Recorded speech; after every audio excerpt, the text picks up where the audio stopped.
Welcome to the Designated Drinker Show, the podcast that is still raising the bar on craft cocktails. I am your host, Louise Salas, and with me, as always, is my very, very talented friend, my very own little burst of sunshine, the mixtress, DC Gina.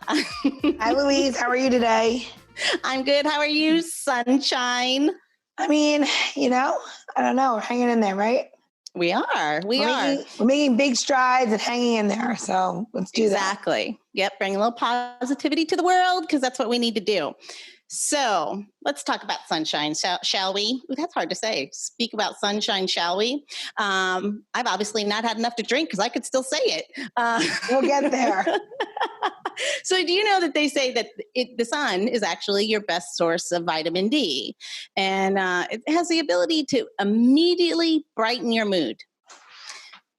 Do you buy that? I mean, if it's really hot, yeah, I'll go with it. Yes. So do you feel like you're happy, more energized on sunny days as if I'm at the beach, days? But if I gotta go to work and not be allowed outside in the sun, no, it makes me crazy.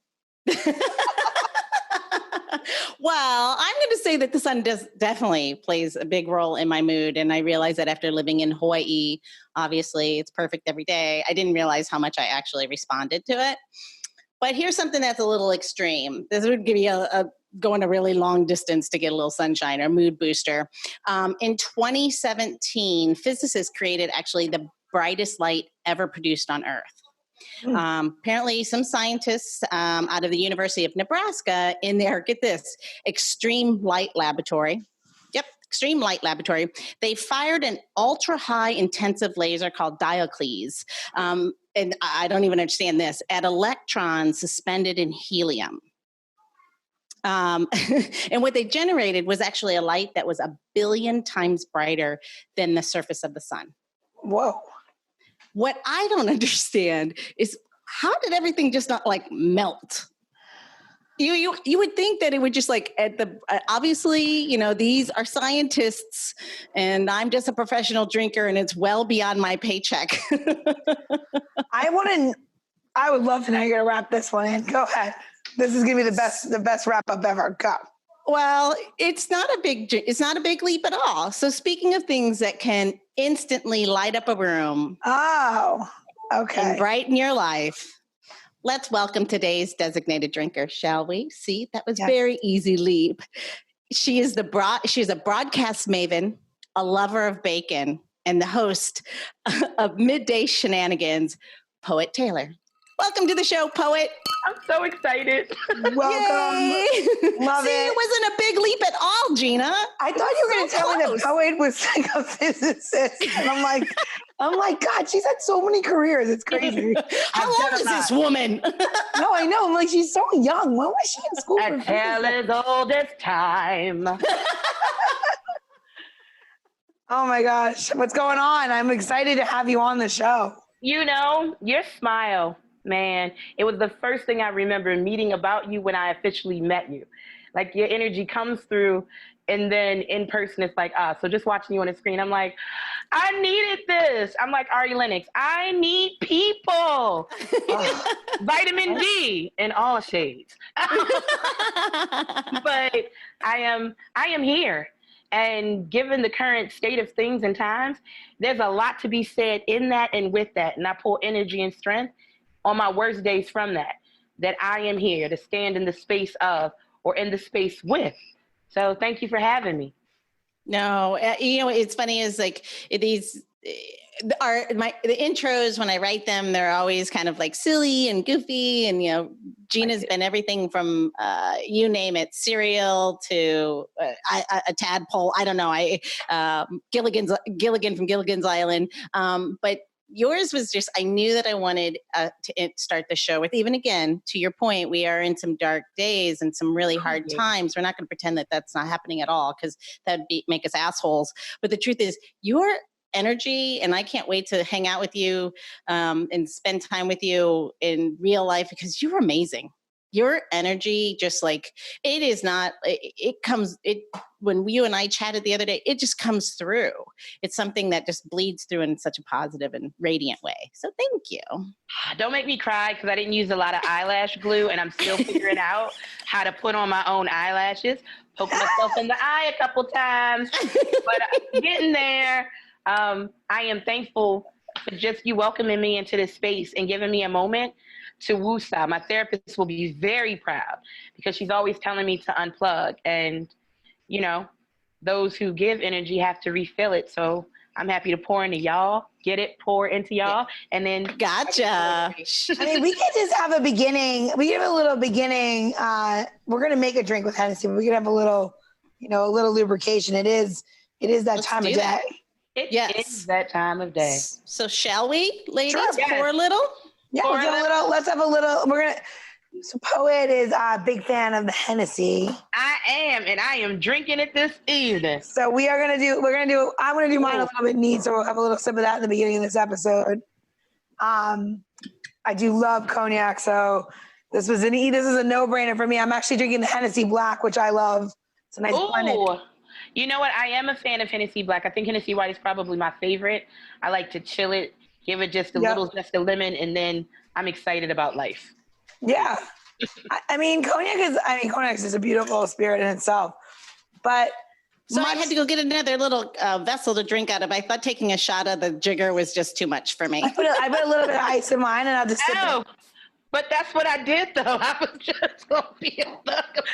Hold on. I love that. I should have done the same thing. I was like, I got Poe on the show. I better up my class.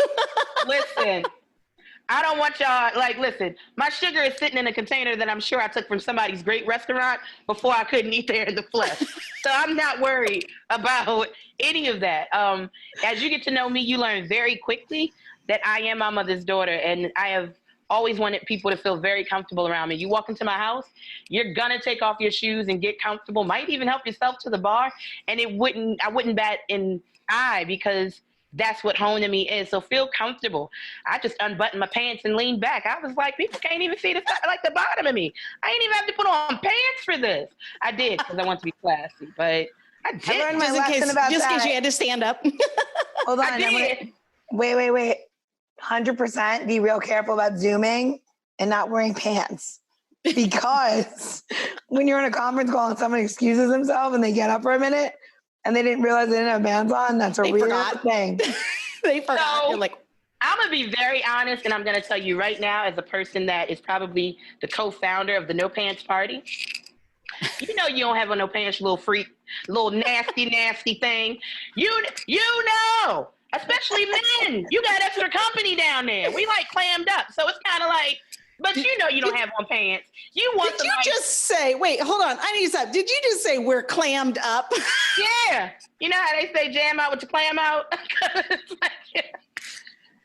You're making Louise blush, which is a new thing. I got to be honest. Shout out to one of my favorite bands, Misery Loves Company.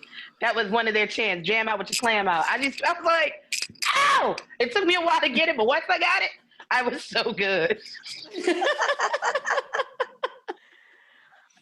Oh, wait, I want to, wait, hold on a second. Louise, what are we going to say? We're going to talk about how Poet got where she is, right? Yes, I'd really love for our listeners to understand. I mean, obviously, she's know you. They amazing. want to know you. And a personality that leaps out of a page, out of a book, out of a computer. Nothing can hold her personality is my point. It comes right through. But tell us, who are you? I mean, where did you come from? My mother's womb. Now it's the next question. I'm here for all this. I'm good at this. No, I am. Wow. People ask you that, and I'm never sure how to respond because I'm a lot of things. I can state the obvious that I am a proud Black woman. State maybe the not obvious. Sometimes if you took too much liquor in me, I like to make out with women. I love pets. But I am a girl that was born in Detroit and didn't even know it till she was probably 10. I was raised in foster care. I was adopted and then put back in care, which is probably a whole nother episode and a whole nother story. I'm a lover of people that felt as I evolved into who I am today, with an evolution still taking place, that there were stories that needed to be told, not just my own, just others. And I would be frustrated that I didn't see them. It's that equivalent of always watching television as a chunky kid and never really seeing a chunky kid. Not in cartoons. And when they started to introduce them, they were either goofy or always eating. It was just never what I knew me and my friends to be, or me and my family to be, my friends' family. So growing up in care, you get one or two kind of social workers. One that says, the world is yours, dream big, and the one that reminds you that you're going to age out at 21 and you better have a place to live and you better have a plan. So for me, getting into radio, I always tell people I believe was divine intervention. I won a contest. Like, I've never been to broadcasting school. I don't own any degrees in journalism or anything. I'm a proud Black girl nerd, so I like to study. But I won a contest at 92Q in Baltimore for a 6-month internship. And it changed my life because it was one of the first times that I would really step out on faith and try something. And at the time I should have been looking for like a job of some sort. You are in the midst of possibly like graduate, like, what are you doing? And I did it. And my mother, who took me in at 15, was like, do it. You can always come back home. I lost the first year to the Huggable, Lovable, Plus Love. The fact that I remember that and can't tell you what I wore to work last week is hilarious. But I lost, and I told my mom, I said, I don't feel like they gave me a fair shot, and I didn't. Rest in paradise in heaven to Reggie Red. I felt like he was shouting out his cousin that was coming on after me more than talking to me. They did it the next year. I tried out. I won. And I'm excited just to bring people their lunch and to be in that atmosphere because that's where I wanted to be. And it was at a Heritage Black station that was started by Kathy Hughes, which is this phenomenal Black woman in broadcast media. I just felt like God was lining up these steps and I needed to just stay focused. So it turns out that the producer of Afternoon Drive, which was with Conan, I want to say that MJ got extra happy at his birthday party and like twisted both his ankles. And it was like one of those stories that you hear and you be like, what? And then my boss was like, well, can you pop in and produce Conan for me? And I'm thinking, I was just like, all right, what I gotta do? And we would have this banter and we would talk and crack jokes. And then he left my mic on one day. My boss calls us downstairs to his office and he's like, what y'all did today, do that again tomorrow. And then from there, I was on-air personality. And then in a few months, I got my very first radio contract. And then you get a call saying, hey, would you like to do overnights in D.C.? And I'm like, oh, well, why the hell not? And then became a swing jock, worked at PGC. I knew that that's where I wanted to be. When the roster was full, ended up doing my own morning show in West Palm Beach, Florida. And may I ask a question? What's a swing jock? So a swing jock is somebody that can do every shift. I can do mornings 6 to 10. I can do midday shenanigans 10 to 2. I can bring you home from work or take you to work an afternoon drive, which is normally 2 to 6. Or I can hang out with you all night long, which is 6 to 10. I do holidays, weekends, all of that. Swing jock. If you call me, I can do it. I can do a in-person thing, a segment. I'm gonna do it. And you want to get to that point where your hours, because when you part-time, you need those coins, are not limited to what you don't know. And that's something that I've taken with me every step, everywhere. Like, even in this moment, I don't think people realize that, yeah, it sucks to just kind of sitting at home and COVID did this. And now you have the unfortunate death of George Floyd, and then it's emotionally draining and overwhelming. And in this moment, people, I am thankful to a God that is revealing superpowers that people didn't even know they had. That they didn't have the power, they didn't know that they could help heal people and walk people through. People are finding extra ways to use these degrees that have been getting dusty. I am loving that we are pulling from those moments that before we thought we wouldn't make it and we wasn't sure what was going on. And we're fueling through a moment that is taking every ounce of energy every day when I wake up. We all wake up on 100. I come home and I'm always on about 15, and then I sit with Savage, my dog, and I have to refuel and then start my prep because I know this is an everyday process. Earlier today, somebody said that the civil rights movement walked so the Black Lives Matter movement could run. I'm here for this. I am here for this moment and being a part of a moment in a way. I told my pastor from Community of Hope, Reverend Leslie, the other day, this is the most uncomfortable I've ever felt. But I've never been more sure of my purpose than in this moment. Wow. So that's very powerful. That's very powerful. That's how I ended up in radio at middays. It's a very long story, and I'm not sure how much time I have, so that's the abridged version, but it's been a magical journey, and the things that you learn and the people that you meet and the stories that you get to share. The unfortunate news that you have to break is probably the big downside, but I couldn't imagine doing anything else. Serving people. And I'll do it in radio. I'll do it at, like, I also don't think people understand what service and ministry is. Your hairdressers, that bus driver that you talk to every day and soon know your boyfriend problems and everything. Your bartender. Your resident mixtress who knows your drink or knows what drink you need today, sliding you advice in. I don't think people know that they're ministering even when they're not ministering. And that is what fuels me, sharing these stories, so that if you're sitting and you're thinking, I can't take another segment about a broken community or a broken person or a broken situation, you're reminded in these moments that there's still ways to minister and still move. Like even in this moment, people are going to tune in and take stuff. That sunshine thing, I'm stealing that, using it on the air. I'm telling that whole fact. I have a segment called Learn Something New, and that is the goal. Learn something new every day. You say you ain't got time, I'd have made the time, now you ain't got to worry. I want people to know that. I want people to ponder on it. Hopefully go research it. That is a part of ministering. It's not always just, a sweaty preacher and some really loud words or however you see it. Ministering is what we're doing right now to each other. A post there, I love you. A cocktail made with your name on it. Like, come on. Even in the this, we are going to be better because of it, collectively and individually. Absolutely, if we allow ourselves to be. And I think that as an individual that goes through the world, that we would all hope that we would strive to put forward positivity. I know I'm being a little naive right now, but as one myself, absolutely. I'm not a very religious person, very spiritual, and you're comment on ministering and being a minister of that positivity speaks directly to my soul. So thank you.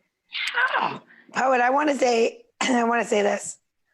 I hear a lot of people say, what can you do? What can you be? How are you going to help? Say the words, be a part of it. Don't be silent about it. Don't do all the things that you're saying to do, right? Now I follow you, and I hope that everybody that listens to this show follows you after that, right? You are providing a different, I think your show, and if you listen to you on the radio, it's really funny. And your interviewing is very good and it brings a different light. But I feel like what your purpose, at least from what I saw from like the last 24 hours, has been to bring a light to the situation that's within a community that sometimes feels like they don't have the voice to say everything they need to say. Because I live in DC and I work in DC and I do all these things and I do the right thing and I don't see it the way other people, unfortunately, in this world do, and it's disgusting. But I don't think that I ever want to say silent anymore. I want you to tell me, I need you to do X so I can achieve Y, and this is because. And if that means making drinks for a whole bunch of people to keep the peace and to keep everybody moving forward, then that's my purpose. But I think that your purpose, I would like you to enlighten our listeners and talk about what happened last night, because I never thought that could ever happen. And now I saw it and it crushed me. So for those not aware, June 2nd was the final day of election for our primary elections. And I had been running around and helping friends and doing what we do. We make sure people can get to the polls. There are people who still need to eat and things of that nature. So it never occurred to me that I wouldn't be able to do my final drop off of water and such and just get in line and vote. I'm thinking an hour and a half, 2 hours maybe. It took me 5 hours and 39 minutes to vote. And that number has been with me since I walked out of the polling place yesterday. It was, I strange to arrive somewhere at 5:30. Me and my friends are giving water and snacks to people in line because we heard that people had already been in line 3 or 4 hours. Wow. It's a nice day, but you're outside. People have kids. People were trying to get to work. It was just a mess. And it felt like nobody cared. Not from the mayor. I'm thinking we knew that COVID had pushed back the primary. So I'm thinking you would make the natural accommodations, not just for people in Ward 7 or 8, people, period. I heard from people in Ward 4, in Ward 1. The wait times were just ridiculous, but everybody took the time to do their photo op to show that they voted at their polling place. You did you put us on curfew. It felt like they were criminalizing protests. I'm gonna be very clear in that moment and how I feel in that space. I'm like, you couldn't use that same alert system to tell people, hey, it's the final day of voting. Things you should know, that even though the curfew is at 7, if you are at a voting place on your way to vote or leaving from voting, you're exempt. That there were over 20 polling places open and you could vote anywhere. It didn't matter what ward you live in, what your address was, you could go to any of them. Make sure you have your mask. If you emailed votedc.com, which is the Board of Elections for DC, they would send you a ballot through your email. People found out about that standing in line for 4 hours, that you could have DM'd them on Instagram and they would have sent you a link that you click, put in it was ridiculous. And it was a testimony of the stories that are not told and the people that don't have a voice and should. I knew enough people there that I probably could have walked in, but how do you help people if you don't see, if you do not experience the things that they are complaining about? Even when it comes to the Black Lives Matter movement, I think a lot of people felt a little bit removed from it because I do my donations, I do this, I go feed, I've done this part, but you haven't really lived, you haven't really walked. And what happens is when you meet up and you talk and you engage each other while you're protesting, while you're marching, while you're serving, you share stories. And then you find out a lot of the narratives that the media has pushed. It is a reason why some people see a Black person and feel a certain kind of way, or an Asian person and think a certain thing, a white person and automatically assume a certain thing. Those are things that are in the words of the things that we're fed. So it's kind of like standing there and watching a woman with her 2 kids in a wagon, and the news is here, but and encouraging people to say how they feel. And then this morning finding out that people sent out for absentee ballots a month and a half ago and didn't get them. This is what voter suppression looks like in DC in 2020. And if no one's sharing that story, if no one is investing in those folks, then what happens? What we already see. I guarantee you, when was the last time you took a trip over the river and just drove through and just looked and watched and learned, stepped out and talked to somebody? You'd be surprised. You know what it feels like to be begging for a hospital and a market, and then you get a new Starbucks? It's crazy. And you know that I understand that this is a whole village concept, so it takes everybody. From the beginning, people have said some people didn't have a voice, and if you didn't live like this, or if you've never been over here, no, everybody plays a role in this, in every moment, which is really what we're learning right now, which is what I've been trying to get people to understand. No role in what we need to change looks the same for everybody. Our superpowers aren't the same. It's the reason why you had a Justice League. Some people got to be able to blow up the building. Some people got to be able to move it, melt it down, rebuild it. Somebody can zip around town and get the superpowers are necessary. And when you allow people to be comfortable sharing and doing, you'd be amazed at the things that are happening, which are the things that you're seeing now. Mr. Rowe letting 100 people up in his house in the middle of a protest. That was the best. Do you know how my heart soared?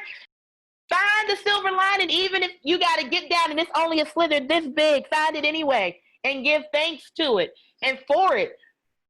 I don't know too many people who would have let 100 young folks run up in their house in the middle. It's nighttime. I'm gonna be honest, I would. Like, just because of the situation and circumstance, I know me. But in reality, when you would ask yourself that, when you're alone, sitting on the toilet, having a moment, like think about it and think, what would I do? Because there will, if you haven't already experienced a moment where you walked away feeling like you could have spoke up, or you could have said something, or you could have did something differently, it's okay, because we all done that. The shoulda, woulda, coulda have ended many a momentum. No need. You remember, you're human, and if you're gonna be human, be kind. And if you didn't get it right the last time that you saw something that didn't sit right with your spirit, the next time you see it, speak on it. Yep. It's really interesting. I'm sorry. I'm going to say it's really interesting when you're talking about voting. Where I live in Virginia, and it is a slightly affluent area. But I kid you not, when I go to vote and I talk to my friends who live in DC, in different parts of DC, they'll talk about how long it took them to vote. I literally walk in and walk out within 5 minutes. And that's including my time to park, probably. There were people that had that. So but I'm saying is that when we talk about voter suppression, absolutely, it's real. But when you are, if you live in a bubble, you could easily think that that's not an issue because your personal experience is very different.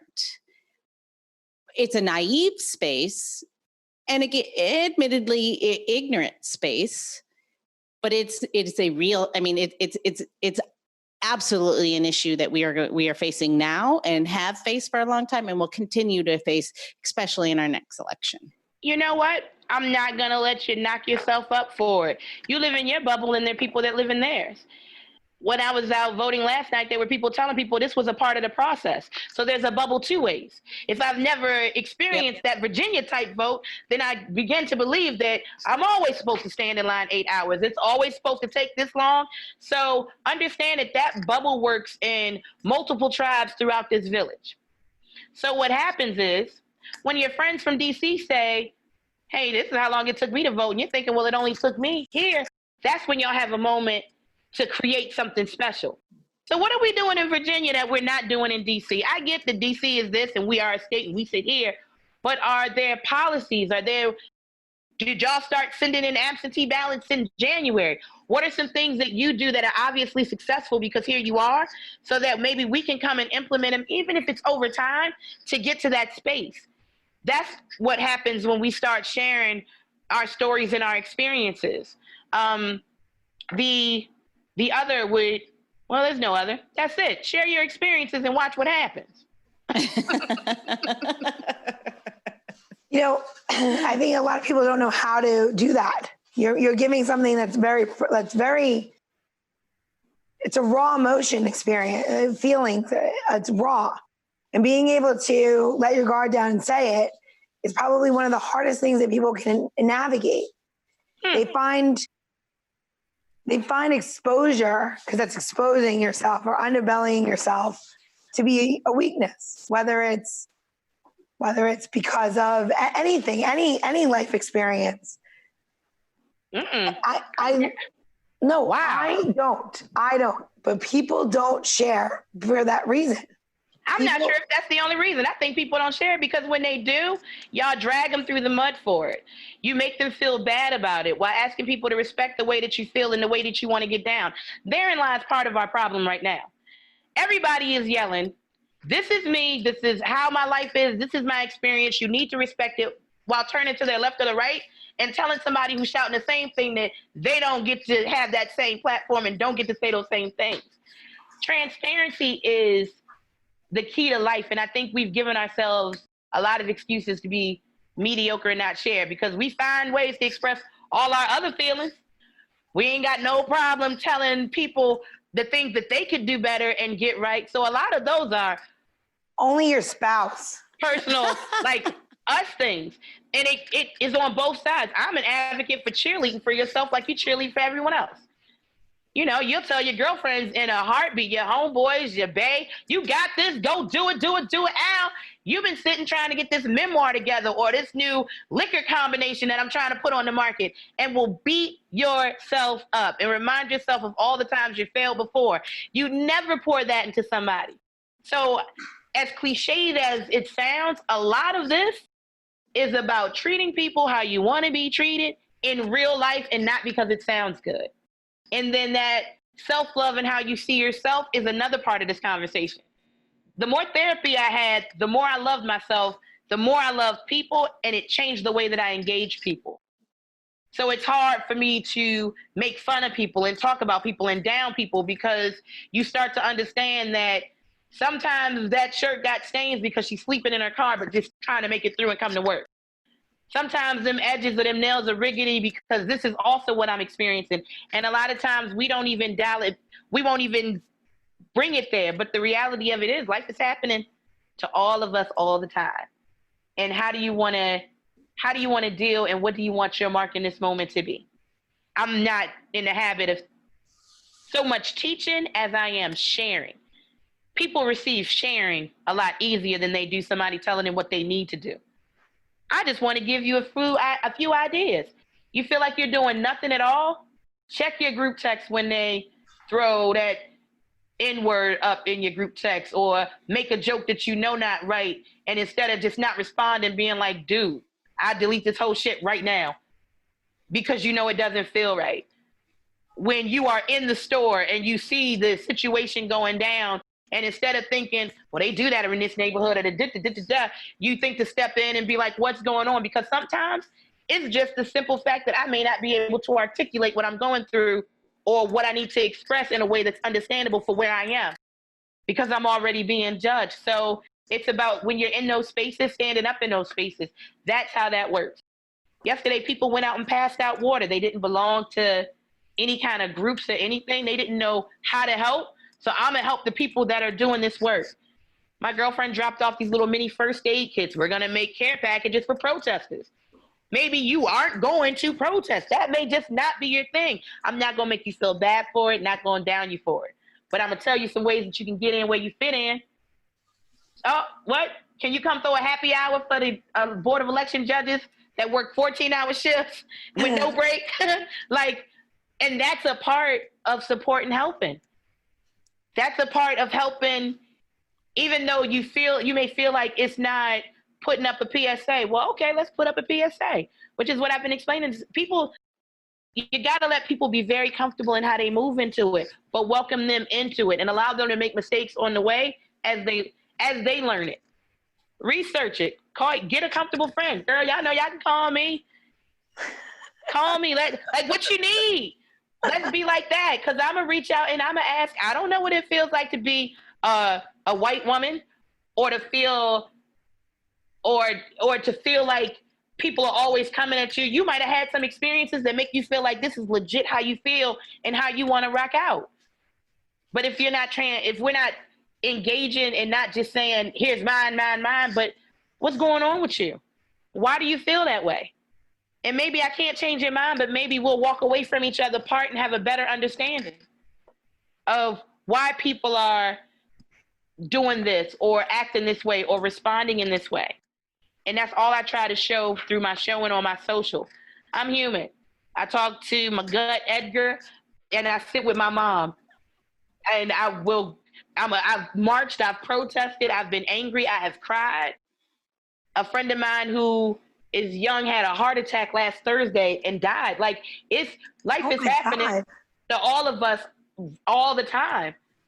All the time. And when you remember that before you respond or you instantly react, you'll be surprised at how it changes your life. My therapist gave me that homework a year ago and it made me angry. Oh, it made me angry. Because it made me really take a good look at myself. I'm driving, the person driving all erratically cut me off. Now I'm fussing and now I'm mad. And she was like, no, you at least for a second have to consider your think. Just for a little bit, were you ever in that space? And the first thing I thought about was when my cousin died and how I drove crazily to Johns Hopkins Bayview because they thought that he was going to pass before I got there, and I wanted to get there to say bye. And I'm sure in that moment, I was cutting off hella people and doing a lot of things. And then in that moment, are there people that's going to drive down? Yeah. Leadfoot? Yeah. But in that moment, it brought me from 100 back to 0, and I was like, you've been there before. So instead, All right, prayers up, because I'm hoping that's not your situation. I'm hoping it's not, if you late to work again, you're going to be fired. I've been there. So as you step into this new space, which is new to all of us for a multitude of reasons, think human, not labels. Think you. What if it were it, as again, cliched as it sounds, if it were you, if that was your brother calling out, if that was your daughter that happened to, we've got to be able to see ourselves in each other. It changes things. It changes things in a way that I didn't even know was possible until I started seeing it. I'm not going to burn up no buildings, but I've never been a 16-year-old Black kid who is watching kids their age be murked and murdered and it not be a topic of conversation in the sense of help, but in the sense of you're going to jail. I've never lived that. So I don't have any right in this moment to tell you that your anger is super misplaced and you better X, Y, and Z. No. The only thing I can do is be like, I see that you are hurting. How can I help you? If you take nothing else from the beautiful faces in front of you, walk with the mindset of how can I help you? Because it could be you. And that's how you help. Absolutely. The power of positive thinking is so incredibly stupid, sounds stupid, but very powerful. Again, a little cliche, but you're right. As soon as you can put yourself in walk in somebody else's shoes, the old, my mother would say that all the time, even though she may not live, she didn't live it, but she'd say it. But you're right, because you don't know what somebody else's plight is. You don't know, what has just happened. And if you can imagine yourself being there, to your point, you don't know what that erratic driver was going. You're right. You have no idea. It could have been something and if you were in the same shoes, you would have done the exact same thing. Before I drive up, follow you, fuss out, maybe even get out and fight you, and then something worse happened. Like it's been my challenge on air to my listeners. I'm like, I challenge you. Before you react, put yourself in that person's shoes. Recollect that moment. Yeah. And it changes you, because then you are really thinking human and not a label. You'd be surprised at the stories that we've heard, that if you took out that the person was gay or queer or Black or white or Asian or this, that it's just a story. If I tell you that someone's 71-year-old grandmother was tackled by police, you're going to think of your Nana and be like, And those things that actually describe us should not be the reason why it doesn't hit on a higher level. If a kid is missing, then we need to find this kid. Period. Yep. You know what I mean? So that's me. Hi, y'all. I'm not even sure if that's what I'm supposed to say, but there's all of me. Absolutely. So I think we should cheers that, Gina. Yeah, let's make a cocktail. Sorry, I am like literally listening to and all I can think of is, I'm going to say one day, I'm like, oh, I knew her when, and now she's like, senator, or I don't know, Congress. I can't decide. It's going to be good. Hopefully a president, but we'll see. You know what? You are, they come in threes, the third person. Last night, the guy from the news was like, have you ever thought about running for office? And I was have a great voice. You have a voice of compassion, and that's not found every day. So. I don't get it. I don't understand how if you reach 30, when you reach 30, you done been through enough shit, yo. You done 30. 30. And then you got to understand, I'm just hoping that you reach 30. Some are seeing, well, it took me to get to 30 to see that people are seeing at 15 and 16. But it's kind of like, once you have life happen to you, I'm not sure how you can not understand when somebody else is having it happen to them. It's just, I don't know.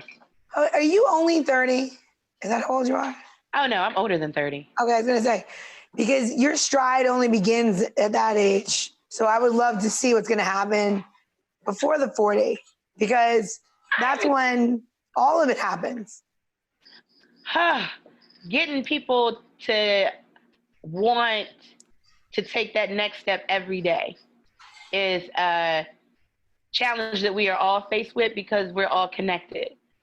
So I don't know. I don't know what even the rest of this year has planned for me. But as I explained earlier, I've never been more sure of my purpose. Me and my mother talked about that this morning. She was like, are you feeling okay? Do you feel nervous? You know, people know what my mom's old school. My mom is 72. So she then witnessed the civil rights movement, like as a young, like, so in her mind, she's like, you're so out there, you're there, are you okay? And I'm setting her mind at ease. Like, I am very comfortable with everything in this moment and everything that I know happens when you decide to speak just a little bit more clearly and a little bit louder and a whole lot more like non-candy coated, which is something that I realized that I had started doing because you tiptoe around how people are going to take it or how they're going to feel. You just gonna have to take it, and then we just gonna have to figure it out. I'm always be classy with it, maybe not always very tactful, but let's have these conversations. Let's have it. I'm telling you, do it. All right, we're gonna make a cocktail. It's time to make a cocktail. Let's have it. Oh, I forgot my ice. Go grab some ice. Get it. Go get some ice. Yay! You got your pants on. You got pants on, right? Do you have pants on? You'll be fine. Do you have pants on? It's like she has pants on. Push this down so everyone can see my drink. So this is one of my favorite fun drinks that you could do. You could do this drink on the rocks. You could do this drink frozen. You know, it's kind of really up to you how to do this, but you need to follow the steps to make the drink, and then you can even keep them in your refrigerator and have them ready for when your friends come over. Put a little top on it, leave it in the fridge, right? Okay. So, recipe comes from sangria. Now I love sangria, but I don't drink a lot of wine. I don't drink a lot of wine anymore. I drink more juices and stuff. So this drink is going to start very much into what you like. So basically, you have sugar in front of you. Ask everybody to have sugar. Mm-hmm. Okay. So you can build this in. We're going to build this in a shaker tin. I'm going to keep this glass on the side because I'm going to do 2 ways just to show you how it looks when you leave it in your refrigerator, how it looks when you make it one time, okay? So you're gonna take your sugar and you're gonna put a spoonful of sugar in your shaker tin, and you can use any kind of sugar, and I'm just using a light brown molasses sugar, which I like. You can use any kind. It doesn't need to be anything special. And then we're gonna use 1 ounce of fresh juice. And if you have a juicer, you're gonna juice it in. If you have just the lemon juice, pour it into your container, and I'm gonna throw in the whole lemon. And now I'm gonna do the same. What? What is Poe doing over there? I don't know. I don't know. Putting it in. I'm putting in listen, lady. She's putting it in. I'm not a professional bartender. I just bartended. So right now, all we have is lemon and sugar in the bottom of your glass. Yep. Everyone's got this? Lemon sugar in the bottom of my glass. Got it. So you're gonna leave that in there, right? So you have 1 inch in the bottom of your shaker tin, and this is I'm making this one for the refrigerator, so you guys can have this in your fridge if you want to. Now this is really important. Now you have the acid in there and your sugar. This is when you add your liquor before you add a juice, because you don't want to make it so that the liquor is going to basically break down the sugar. So we're gonna add 2 ounces of Hennessy, and now I'm gonna make it for my refrigerator cocktail. And we're gonna put it in there, and I'm using the Hennessy Black. So now if you look at my I have not shaken this, right? Okay. All becoming diluted on its own. Oh, it looks like I have more Hennessy than you do. But you can put, see, this is why you're making it at home. You do what you want. All right, so now you have your shaker tins, okay? Yes. So now the next thing you're gonna do is you have your Hennessy in there, and now you're gonna take your grape juice. So what you just put in there was 2 ounces and 1 ounce. It's 3 ounces, and now you're gonna marry that with 3 ounces of grape juice. Okay. I want to be professional like everyone else. Listen, you can You do mean it. like Gina. Okay, so now we have this, right? So if I was gonna put this in my refrigerator, I'm gonna pretty much triple this recipe, put a lid on it, keep it in the refrigerator, and pour it when I want it. Now we have our shaker tin, and we're gonna put some ice in the tin. And whenever you guys are ready to shake, we're gonna shake. I heard you got a new shaker tin. I did. My sister Nikki got it. I'm gonna show you a trick. You need to keep your finger on the top, yep. And you're gonna shake. So that way it doesn't come off and spray all over you. Wow. Yeah. You know what? Now I know part of the reason why my drinks are not chilled. I've never shaken it for that long, but I feel the container is cold. Yes. Oh, And then I'm so excited. you have your shaker is a traditional shaker, which is really nice, right? Gina, why is it fighting me? Oh, there we go. So now you're gonna wait, Poe. Do you have ice in your glass? No. Or ice in your glass? Oh. Otherwise, it's a martini, right? Oh. Haha, you better teach me, baby. So we're gonna put it in there, but we have juice, so we know this is a cocktail and not a martini. So we're gonna pour it in our drink in, and I'm filling up my mason jar only because I love a good summer cocktail. So now we made this with lemon, and we put the lemon juice in there, and just for color, and just because I just think it looks really pretty, I'm gonna put a little orange orange on it because I like that what you said, you can be the sunshine. Yay! I'm into that. Look how pretty this orange is. That's really pretty. Ooh, I like the witch. So one of my favorite plays in books is Wicked. So when my sister saw this at a wine festival, she was like, you know, you have to have this. On the back it says, I haven't been quite the same since that house fell on my sister. So. Me neither. Cheers. Let's take a picture. Can we do that? Okay. Love that. All right, here goes the test.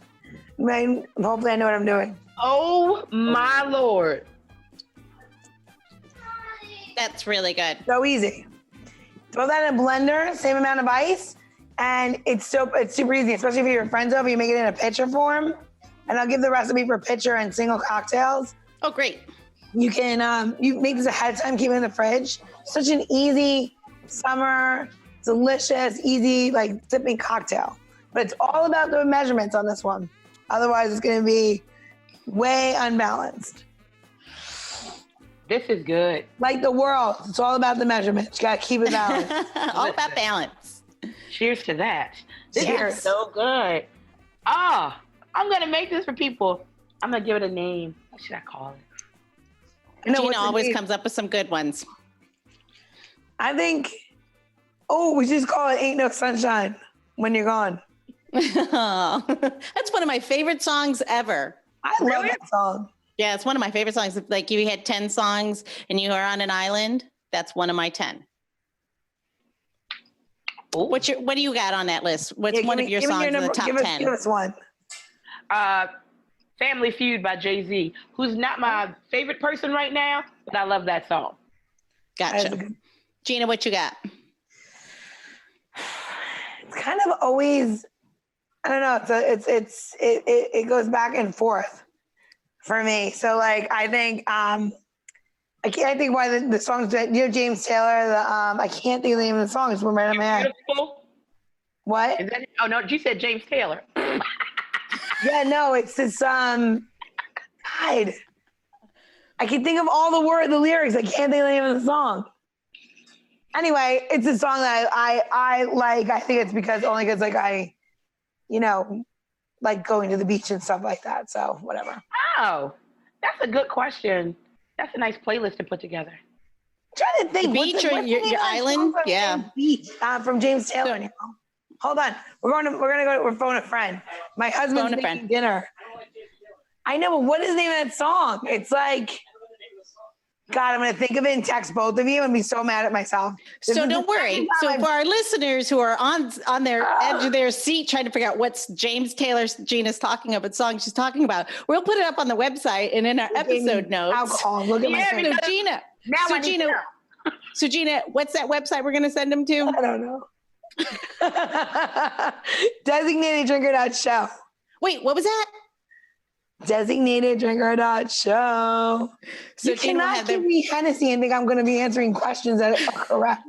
And my cup is almost empty, but now Mama knows how to make it.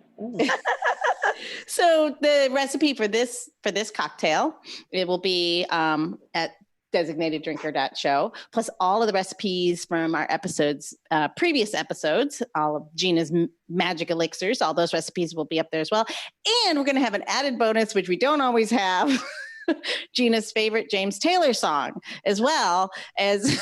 I'm going to be so mad at myself in a minute. I feel like if I asked Alexa to play it, she would play it. I don't know. Carolina on Alexa, my mind. play that. Alexa, play that one song by James Taylor. I can't remember. She gets it. Oh my God. I'm so mad at myself right now. That's hilarious. Like Before the Wind, that song. She was born before the sun. I know, whatever. God. So what is the it? boat was one, and we sailed into the Mystic. Into the Mystic. You've never heard that James song? Taylor, Into the Mystic? Yeah. Is that him? Is he not singing Into the Mystic? But I do love that song. Okay, so it may or may not be James Taylor. You mean Van Morrison? That's who I like. You win, Van Morrison. Why do you hate him? Ding. You hate him? No, I just wanted to make sure I was thinking of I didn't know. I was going. I thought it was James Taylor. See, this is how bad I am at music, but I know what I like. I thought whoever you meant was the guy that sings "You're Beautiful" because I mean, I think that's James Blunt. That's James Blunt. Is this the song? Oh wait, hold on. I don't. Into the Mystic. That's it. Okay. Yeah, but I can only play like a second of that because that's copyright. Listen, I know all too well. That's why I was like, "Is this it real quick?" And then. How many seconds can you play of a song before it's infringement? Go. Like under 90. 90 seconds? It has to be under 90 seconds. That's great. So we can have all kinds of music. You only get like a third of the song. It's like, okay, stop. This is all you get. Ow. What you say now? Bring it back. Sorry. I want us to make sure everyone knows where they can find Poe. What is the name of your show and what time frame and what days of the week? I'm so bad at this. Okay, so technically Monday through Friday, it's called Midday Shenanigans on WPGC 95.5, the DNA of the DMV. WPGC.com/listen. You can find me at Just Curious Poe, legit everywhere that you are. And not to sound funny, humble brag, you can Google me. So I go, well, actually, you can't. So here's what we're going to do for our listeners. It'll be in all of our episode notes, except, of course, also on the show, on our designateddrinker.show. So we'll make sure that they know how to get a hold of you and follow you and find you because you are amazing and everyone should be. And vote for you when you start running for office. From your lips to God is wherever Gina, I will say, we knew her when. No, I think I'm going to start our campaign fund. So don't worry. Oh, listen. You're right. Everybody has a purpose. I'm going to find a whole bunch of people. So Gina, it's you. Yes. I'm ready. Okay. So I have one last question. So in this time of people identifying themselves with spirited animals, and they're like, I really identify myself with, I can't think of one right now because I'm starting to make myself laugh. I really identify myself with a lynx, and you're like, I'm agile and prowling. Hold on. Wait, hold. If you were a spirit, what ingredient if you were a spirit ingredient, what ingredient would describe you and why? If I was a spirit ingredient. Spirited ingredient could be like for cooking or for drinks. Oh, so if I was an ingredient, because I was going to tell you. Yeah. My native friends will tell you they don't like when people say what they're a spirit animal of, because that's really a part of their culture. So I will happily be an ingredient. I am something spicy. So I am a chipotle or a mixed black pepper with some garlic. It's because that's me. Like, beautiful to look at. You'll be like, ooh, that's pretty. And you're going to taste it and be like, ooh, that's delicious. And then it's going to be like, yes, kick. That's me. So it's some kind of, I put garlic in everything, and people know how I feel about hot sauce, and the spicier the better. So it's the potastic. A little potastic. A little razzle dazzle. Now, I guess maybe what a jalapeno tastes like if you dipped it in honey and Hennessy. It's kind of like. I feel another drink coming on. That sounds like a dare. I'm into that. I'm here for it. And then if you're really good to me, I'll make you my Hennessy jalapeno bacon. Ooh. I mean, I'm into that too. So Well, the secret is part of the sauce that I brush on the bacon has a honey habanero moonshine in it. It's one of the little ingredients. I own a restaurant or two, so you could always come and we can make that and make a poe sandwich. You know what? I often A bow sandwich. Listen, That's got a lot of meaning. All right, ladies. This has been amazing. I can't thank you again for allowing me into your space. As is, I tell people all the time, I'm a couture piece of dopeness. So this is an as is sale once we connect and we become friends. And Wonderful. I tend to fart. I love that. I wouldn't want it anyway. All right, final cheers. Cheers, everybody. Oh, wait. I don't have anything to cheers you to. Cheers. Honey, you want to come take a cheers? I'm going to come and take a cheers with us. I've been listening the whole time. It's awesome. He never Hey, listens Neil. like this. He listened the entire time. Oh, thank you. Yay! I love everything you Oh, thank you. Yay, quarantine beer. Yeah, that's real. That happened better. right now. Oh, I wish I had a quarantine beer. The Designated Drinker Show is produced by Missing Link, a podcast media company dedicated to connecting people to intelligent, engaging, and informative content. Missing Link is a proud partner of Hearing Charities of America, a nonprofit organization that supports those who are deaf or hard of hearing. To learn more about HCOA or to find out about Missing Link's other podcasts, head over to missinglink.company. That's missinglink.company.